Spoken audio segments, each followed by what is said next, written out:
زارۍ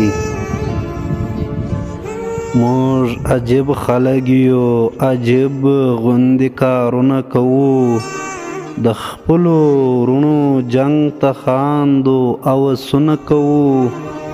دښمن مو ګوره د بابا پر مرګ ډولونه ویي، موږ ورته څڼې غوړوو او اتڼونه کوو. د پوهې کورس یې ځو، څښتن ته یې زیندۍ ورکوو، لور په توپک ورکوو، خاورې کتابونه کوو. له پردو څه ګیله، پر ځان خپله ظلمونه کوو. وروڼو راویښ سئ، لا تر کومه به خوبونه کوو. پرېږدئ نور خپله ځورېدلې مورکۍ مه ځوروئ، پرېږدئ بس نور له خپله وروره خوابدون مه کوئ. سړې د مینې اوبه وشیندئ تر خپلو منځو، نور د کاکا د زوی په سرو وینو ژوندون مه کوئ. دا خپله مینه سره بیرته په اشر جوړه کړئ، د شر لپاره خدای ته وګورئ، پاڅون مه کوئ. زوی سي په ګل ګل ماشومانو تعلیمونه کوو، وروڼو راویښ سئ، لا تر کومه به خوبونه کوو.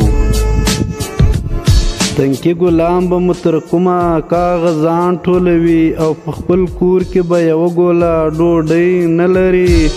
پر داسې کور به ګرانه ته په ډېر زحمت پېښېږي، چې یې ناورین نه وي میلمه او څوک سلګۍ نه لري. زیږه لاسونه چاودې پښې د بل ماڼۍ جوړوي، ژړا په کار د خپله کور سسې کږدۍ نه لري.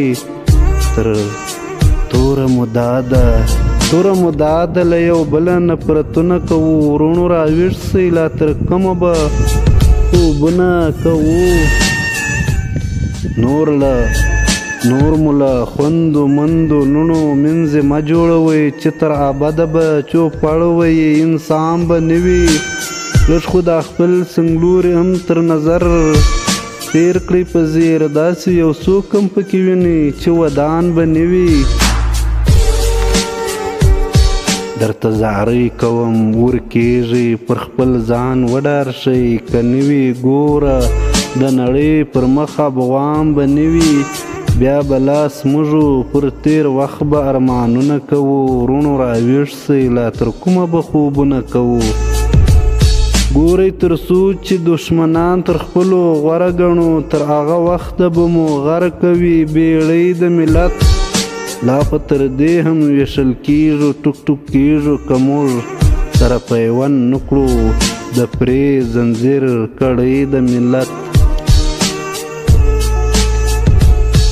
وي به د هر چا کورګی ړنګ څراغ مړ، خوله هم ترخه، جوړ به هېڅ نه کړو جلا خپله نړۍ د ملت.